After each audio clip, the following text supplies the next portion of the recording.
একজন মাস্টারমশাই drawing teacher তার ব্যাংক অ্যাকাউন্টে ৭২,০০০ সামথিং পয়সা ফোনপে মানে ইউপিআইয়ের মাধ্যমে কোথা থেকে চলে এসছে উনি বুঝতে পারছেন না। ওনার অ্যাকাউন্টে ১,০০০ থেকে ১,৫০০ টাকা আছে, সেই অ্যাকাউন্টটার পয়সা ইউজ করতে পারছেন না। তাহলে তিনি কি করবেন? আমাদের সাথে যোগাযোগ করার পরে আসলে ১,০০০ থেকে ১,৫০০ টাকা ব্যাংক অ্যাকাউন্ট আছে, সেটা ইউজ করতে পারছেন না উনি, তার মানে সমস্যায় আছেন। ভাবুন তার ফিনান্সিয়াল লেভেলটা কোথায়।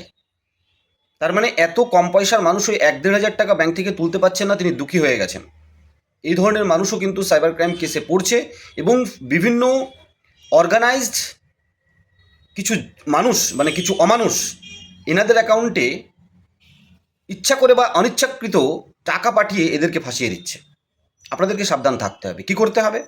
যদি এক্ষেত্রে আপনার অজানা কোনো অ্যাকাউন্ট থেকে বা অজানা কোনো সোর্স থেকে টাকা চলে আসে, যে টাকার আপনার কোনো অধিকার নেই বা আপনি জানেন না, সাইবার ক্রাইম ডিপার্টমেন্ট বা ব্যাংক ডাকার আগে বন্ধুরা আপনাকে ব্যাংক ব্রাঞ্চে গিয়ে লিখিত কমপ্লেন করতে হবে যে এই টাকার সোর্স আমি জানি না, এই টাকার সাথে কোনো সম্পর্ক আমার নেই এবং এই টাকা যেখান থেকে এসছে প্রয়োজনে আপনারা ফিরিয়ে দিন ব্যাংকের মাধ্যমে, আর আমার অ্যাকাউন্টটা যেন চলে তার ব্যবস্থা করে দিন।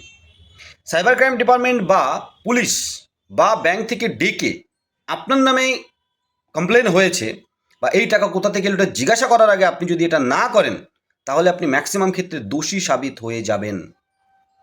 দোষী সাব্যস্ত হয়ে গেলে কিন্তু তখন সমস্যাটা বেশি হবে।